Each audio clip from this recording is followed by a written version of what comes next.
Hello दोस्तों, कैसे हैं आप? आई होप बहुत अच्छे होंगे आप। आज मैं बात कर रहा हूँ आपसे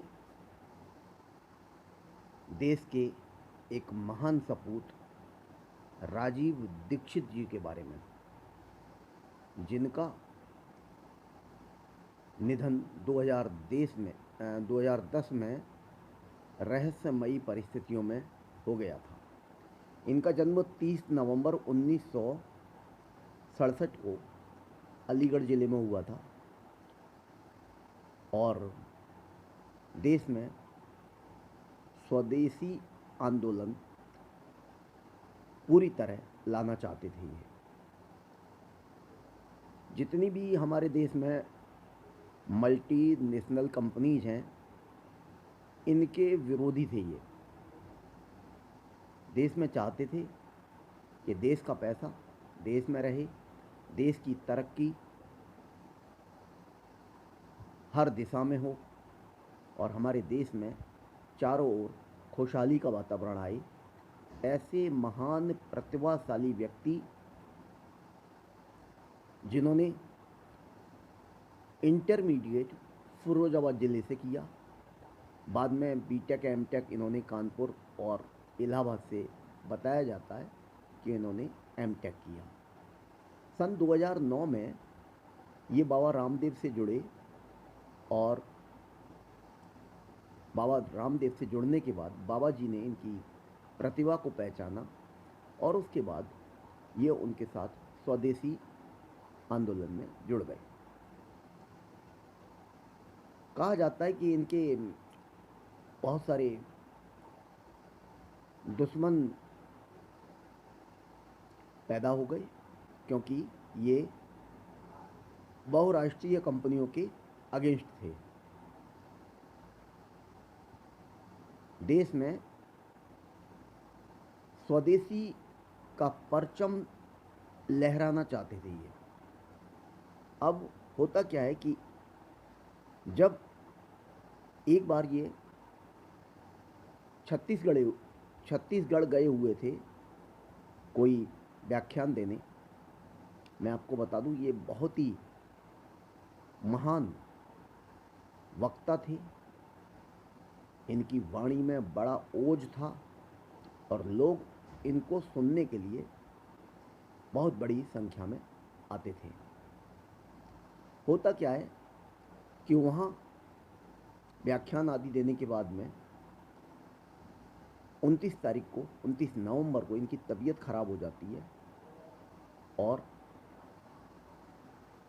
तबीयत बिगड़ने लगती है। कहना ये भी है कि शायद किसी के द्वारा इनको पॉइजन दिया गया। 30 तारीख को इनकी डेथ हो जाती है और 30 नवंबर को 30 नवंबर को डेथ के बाद में पोस्टमार्टम नहीं कराया जाता। ये सबसे बड़ा बिंदु है कि पोस्टमार्टम आखिर क्यों नहीं कराया गया। पहले इन्हें बाबा रामदेव जी के आश्रम में ले जाया गया और बाद में इनका अंतिम संस्कार हरिद्वार में लाकर, हरिद्वार में एक तनखल नाम की जगह है, वहाँ पर इनका फ्यूनरल यानी अंतिम संस्कार कर दिया गया बिना पोस्टमार्टम के। उस समय बहुत सारे लोगों ने मांग की, सीबीआई की, और फ्यूनरल से पहले पोस्टमार्टम की भी मांग आई, लेकिन आनन फानन में इनका अंत्येष्टि कर दी गई। और बड़े दुख की बात है कि भारत का एक सच्चा सपूत हमारे देश से इतनी कम उम्र में विदा हो गया इस दुनिया से। उस समय लोगों ने कहा था कि इनकी मृत्यु बिल्कुल उसी तरह रहस्यमयी है जैसे पूर्व प्रधानमंत्री शास्त्री जी के बारे में कहा गया था। शायद इन्हें कोई इस तरह का जहर दिया गया जिससे 24 घंटे के अंदर हार्ट अटैक आ जाता है और मालूम नहीं पड़ता कि व्यक्ति को हुआ क्या है। ये गोरे इनका गोरा रंग था, बिल्कुल गोरे थे, और मृत्यु के समय इनके होंठ नीले पड़ गए थे और शरीर भी नीला, या कुछ लोग कहते हैं काला भी पड़ गया था।